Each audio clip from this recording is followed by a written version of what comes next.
Hi hello எல்லோரும் எப்படி இருக்கீங்க? இன்றைக்கி வந்து பார்த்திங்கன்னா சாட்டர்டே. ஸோ நான் வந்து உங்ககிட்ட சாட்டர்டேக்கான விளாக் தான் ஷேர் பண்ணிக்க போகிறேன்.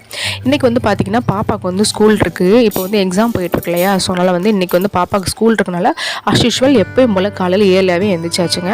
எழுந்திரிச்சிட்டு பார்த்திங்கன்னா காலையில் பிரேக்ஃபாஸ்ட்டுக்கு வந்து பாப்பாவுக்கு வந்து நைட்டே வந்து நட்ஸ்லாம் வந்து ஊற வச்சுருந்தேன். ஸோ காலையில் எழுந்திரிச்சு கொஞ்சம் பனானாவும் பாலும் மிக்ஸ் பண்ணி அவளுக்கு ஜூஸ் மாதிரி போட்டு கொடுத்தோம் அப்படின்னா அவள் பிரேக்ஃபாஸ்ட்டுக்கு வந்து அதை வந்து குடிச்சிக்குவா. ஏன்னா அவளுக்கு வந்து கொஞ்சம் ஃபீவர் இருந்ததுனால கிட்டத்தட்ட ஒரு 1 வீக்காகவே அவன் சரியாக வந்து சாப்பிட மாட்டேங்கிறான். வாய் வந்து ரொம்ப கசக்குது அப்படின்னு ஃபீல் பண்ணுறான். ஸோ அதனால் சாப்பாடு தோசை இதெல்லாம் கொடுத்து கஷ்டப்படுத்த வேணான்றதுக்காக இந்த மாதிரி ஜூஸ் கொடுத்தா கொஞ்சம் அவளுக்கும் ரொம்ப ஒரு மாதிரி லைட் வெயிட்டாக இருக்கும் அப்படின்றனால நைட்டே வந்து நான் நட்ஸ் வந்து ஊற வச்சுட்டேன். இப்போ காலையில் எனக்கு கொஞ்சம் காஃபி வந்து போட்டிருக்கேன். குடிச்சிட்டு மற்ற வேலையெல்லாம் ஸ்டார்ட் பண்ணணும். இன்றைக்கி வந்து காராமணி புளிக்குழம்பு வந்து பண்ண போகிறேன். அதுக்காக பார்த்திங்கன்னா காராமணியை வந்து குக்கரில் வந்து வேக வச்சுருக்கேன். அந்த மாதிரி இந்த பக்கம் வந்து சாப்பாடு வடிக்கிறதுக்கு சாதமும் வச்சாச்சு. சாப்பாடு வந்து வெந்துட்டுருக்கு. காராமணி வந்து வேகிற கேப்பில் நம்ம வந்து குழம்புக்கு தேவையான காய்கறி எல்லாமே கட் பண்ணி வச்சிடலாம் அப்படின்றதுக்காக இப்போ வந்து சின்ன வெங்காயம் வந்து உரிச்சு வச்சுட்டு இருக்கேன். பொதுவாகவே இந்த மாதிரி புளிக்குழம்புக்கெலாம் பார்த்திங்கன்னா சின்ன வெங்காயம் சேர்த்தா தான் நல்லா டேஸ்ட்டாக வந்துருக்கும். ஸோ அதனால் பார்த்திங்கன்னா சின்ன வெங்காயம் கூடவே பார்த்திங்கன்னா ஒரு பல்லு பூண்டை அதில் உள்ள தோலை மட்டும் நீக்கி வச்சுக்க போகிறேன். காராமணி பார்த்திங்கன்னா ஒரு 4 விசில் வரைக்கும் வந்துருச்சுங்க. இப்போ வந்து நம்ம குழம்பு பண்ணுறதுக்கு வந்து ஸ்டார்ட் பண்ணிடலாம். அதுக்கு வந்து கடாய் வச்சுட்டு கொஞ்சம் எண்ணெய் விட்டுக்கோங்க. நான் வந்து இன்றைக்கி வந்து நல்லெண்ணெய் வந்து சேர்த்துருக்கேன். கடுகு, உளுந்தம்பருப்பு, வெந்தயம் போட்டு நம்ம வந்து பொரிஞ்சதுக்கப்புறமா கட் பண்ணி வச்சுருக்கிற சின்ன வெங்காயம், பூண்டு இதெல்லாம் சேர்த்து லைட்டாக வதக்கிக்கணும். கூட பார்த்திங்கன்னா கொஞ்சம் பெருங்காயத்தூள் சேர்த்து கொஞ்சம் நல்லா வதக்கிக்கோங்க. பெருங்காயத்தூள் சேர்த்தோம் அப்படின்னா ஈஸியாக வந்து வதங்கிடும். அதனால் வந்து ஸ்டார்டிங்கே நான் வந்து பெருங்காயத்தூள் வந்து சேர்த்துக்கிறேன். நான் வந்து இன்றைக்கி இது கூட பார்த்திங்கன்னா கத்திரிக்காய், முருங்கைக்காய் வந்து என்கிட்ட இருக்குது. ஸோ அதை ரெண்டையும் போட்டு தான் நான் வந்து இன்றைக்கி வந்து பண்ண போகிறேன். ஸோ ஆனால் பார்த்திங்கன்னா காயை வந்து ஃபஸ்ட்டு வாஷ் பண்ணிவிட்டேன். இப்போ வெங்காயம் வந்து வதங்குற கேப்பில் நம்ம வந்து கத்திரிக்காவையும் முருங்கைக்காவையும் வந்து கட் பண்ணி வந்து எடுத்துக்கலாம். நான் வந்து ஒரு 2 கத்திரிக்காயும் ஒரு பெரிய சைஸ் முருங்கைக்காவும் வந்து எடுத்திருக்கேன். இந்த மாதிரி வந்து காராமணி கூட இந்த கத்திரிக்காய், உருளைக்கிழங்கு அப்படி இல்லைன்னு வச்சுக்கோங்களேன், நீங்கள் முருங்கைக்காய் இதெல்லாம் சேர்த்து பண்ணும்போது டேஸ்ட் வந்து இன்னும் சூப்பராக வந்து இருக்கும். நான் வெங்காயம் வதங்கினதுக்கப்புறம் பார்த்திங்கன்னா ஒரு தக்காளி வந்து கட் பண்ணி போட்டிருக்கேன், வதங்கிட்டு இருக்குது. இன்றைக்கி இந்த பொரியலுக்கு பார்த்திங்கன்னா புடலங்காய் பொரியல் தான் வந்து பண்ணலான் இருக்கேன். ஸோ அதனால் பார்த்திங்கன்னா புடலங்காய் வந்து நல்லா வாஷ் பண்ணிவிட்டு தோலை வந்து எடுத்துகிட்டு நம்ம வந்து கட் பண்ணி வச்சுக்கலாம். இப்போ காயெல்லாம் வந்து சேர்த்துக்கலாங்க. நான் வந்து கத்திரிக்காய், முருங்கைக்காய் சேர்த்துட்டு கொஞ்சம் நல்லா ஒரு செகண்ட் வந்து அந்த எண்ணெயிலே வந்து நல்லா வந்து வதக்கிக்குவோங்க. எண்ணெயிலே பார்த்திங்கன்னா வதக்கினதுக்கப்புறமா நான் வந்து புளி வந்து கொஞ்சம் ஊற வச்சுருக்கேன். அதை சேர்த்துட்டு குழம்பு பவுடரும் சில்லி பவுடரும் சேர்த்து நல்லா அதோட பச்சை வாசனை போகிற வரைக்கும் நான் வந்து அடுப்பை வந்து சிம்மில் வந்து வச்சுருக்கேன்.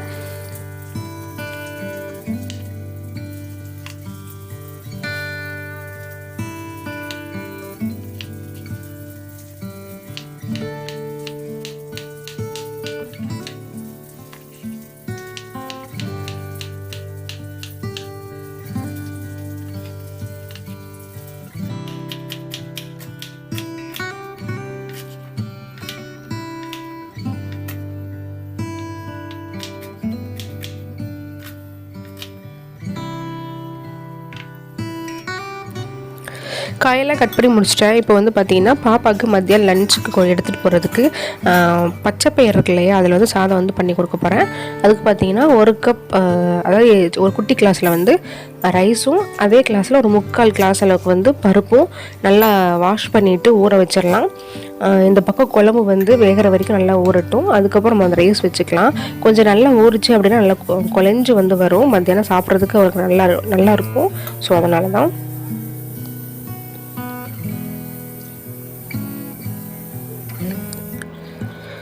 இப்போ பச்சை வாசனைலாம் போயிட்டு காயுமே பார்த்திங்கன்னா ஒரு 3/4 பதத்துக்கு வந்து நல்லா வெந்திருக்கு. இந்த டைமில் வந்து காராமணி வந்து நம்ம வேக வச்சுருந்தோம் இல்லையா, அதை வந்து இது கூட சேர்த்துட்டு ரெண்டையும் சேர்த்து நல்லா தேவையான அளவுக்கு உப்பு இதெல்லாம் சேர்த்து மிக்ஸ் பண்ணிவிட்டு நீங்கள் வந்து ஒரு மூடி போட்டு மூடி வச்சுட்டு அடுப்பை சிம்மில் வச்சுருங்க. அப்போ தான் பார்த்திங்கன்னா அந்த மசாலா வந்து அந்த காராமணிலையும் சேர்ந்து வந்து இறங்கும்.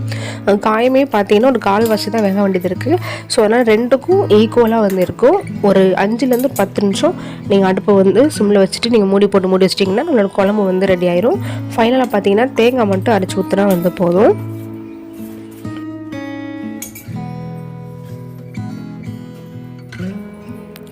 பாப்பாவுக்கு வந்து இப்போ ஸ்கூலுக்கு டைம் ஆயிடுச்சு. ஸோ அவளுக்கு வந்து இப்போ ஜூஸ் வந்து அரைச்சி கொடுத்துடலாம். நான் வந்து ஊற வச்சுருக்க தண்ணி வந்து சேர்க்க மாட்டேன்.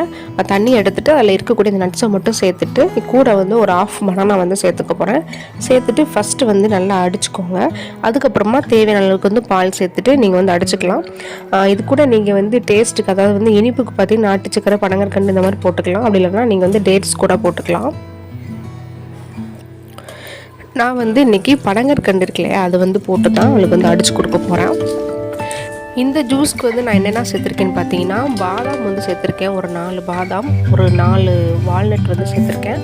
அதுக்கப்புறம் பார்த்தீங்கன்னா ட்ரை கிரேப்ஸ் இருக்குல்லையா, அது கொஞ்சம் சேர்த்துருக்கேன்.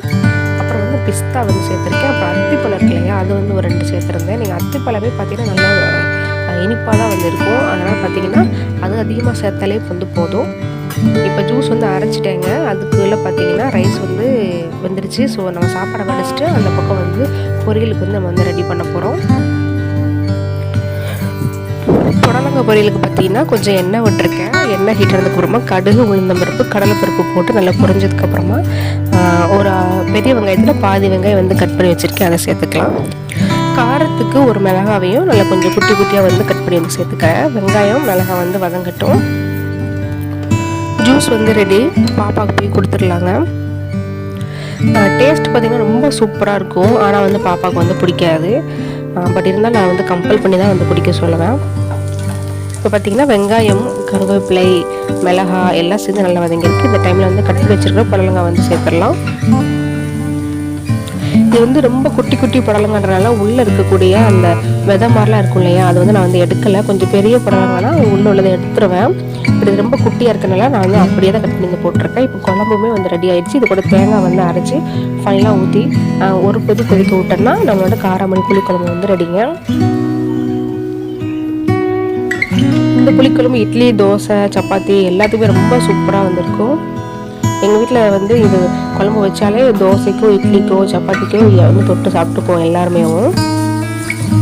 இந்த பக்கம் பார்த்தீங்கன்னா பாப்பாவுக்கு வந்து பாசிப்பருப்பு சாதத்துக்கு வெங்காயம், தக்காளி இதெல்லாம் வந்து வதக்கிட்டேன். கூட பெருங்காயத்தூள், மஞ்சள் தூள், ஜீரகம், பூண்டு இதெல்லாம் போட்டு நல்லா வதங்கினதுக்கப்புறமா ஊற வச்சுக்க ரைஸும் பருப்பையும் சேர்த்துட்டு தேவையான அளவுக்கு வந்து தண்ணி சேர்த்துக்கலாங்க. இதில் நான் காரத்துக்கு வந்து எதுவுமே சேர்க்கல. அந்த கலருக்கு மட்டும் மஞ்சள் தூள் மட்டும் தான் வந்து சேர்த்துருக்கேன்.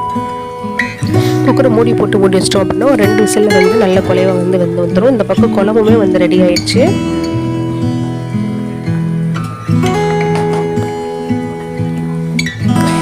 இப்போ வந்து தேவையான அளவுக்கு தண்ணி சேர்த்துருக்கேன். கூட வந்து கொஞ்சமாக வந்து ஃபைனலாக வந்து நெய் வந்து விட்டுக்கோங்க. நெய் சேர்க்கும் போது டேஸ்ட் வந்து ரொம்ப சூப்பராக வந்துருக்கும். பாருங்கள், சாப்பாடு வந்து நல்லா குலைவாக வந்துருக்கு. இது வந்து அப்படியே அவளுக்கு வந்து டிஃபன் பாக்ஸில் பேக் பண்ணிடலாம். கூடவே பார்த்திங்கன்னா முட்டையில் வந்து கொஞ்சம் பெப்பரும் உப்பு மட்டும் சேர்த்து அவளுக்கு வந்து கொடுத்துருக்கேங்க. அவ்வளோதான். இப்போ வந்து பாப்பா வந்து ஸ்கூலுக்கு டைம் ஆச்சுன்றனால அவளை வந்து பஸ்ஸில் வந்து ஏற்றி விட்டு வந்துடலாம். வந்துட்டு நமக்கு வந்து சில ஒர்க்லாம் இருக்குது, அதை வந்து பார்த்துடலாம். என்னென்னு பார்த்தீங்கன்னா, நான் வந்து கிச்சனில் சமையல் வேலை பார்க்கும்போது என்னோடய ஹஸ்பண்ட் வந்து பாலாடையெல்லாம் சேர்த்து வச்சுருப்போம் இல்லையா, அதெல்லாம் வந்து எடுத்து ஜாரில் போட்டு அரைச்சி நல்லா பட்டர் வந்து ரெடி பண்ணி கொடுத்துட்டாங்க. இப்போ நம்ம வந்து அதை உருக்க மட்டும் போகிறோம், அவ்வளோதான். நெய்யை வந்து ரெடி பண்ண போகிறோம், அவ்வளோதான்.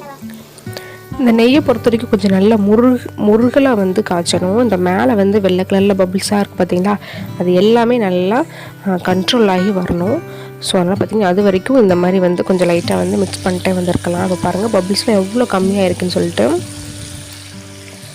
அந்த நெய்யோட கலரே பாருங்கள் எவ்வளோ அட்ராக்டிவாக இருக்குன்னு. நல்ல மணமாகவும் இருக்கும். நம்ம வந்து சொல்லுவாங்களா, நல்ல மணலாக வந்து நெய் கிடைக்கும் அப்படின்றது நம்ம இந்த மாதிரி வீட்டில் பண்ணும்போது தான் அந்த மாதிரி மணலாக வந்து நல்லா வந்து நெய் வந்து வரும். இப்போ இது என்ன பண்ண போகிறோம்னா, கூட வந்து கொஞ்சம் முருங்கை இலை போட்டோம் அப்படின்னா நல்லா ஃப்ளேவர் நல்லாயிருக்குன்னு சொல்லுவாங்களே, அதனால் கொஞ்சமாக வந்து முருங்கைலையை ஃபஸ்ட்டே நல்லா வாஷ் பண்ணி காய வச்சுருக்கேன். அதை சேர்த்துட்டு இப்போ நம்ம வந்து ஸ்டவ் வந்து ஆஃப் பண்ணிடலாங்க. இதை வந்து சூடாக இருக்கும்போதே நம்ம வந்து வடிகட்டிக்கணும்.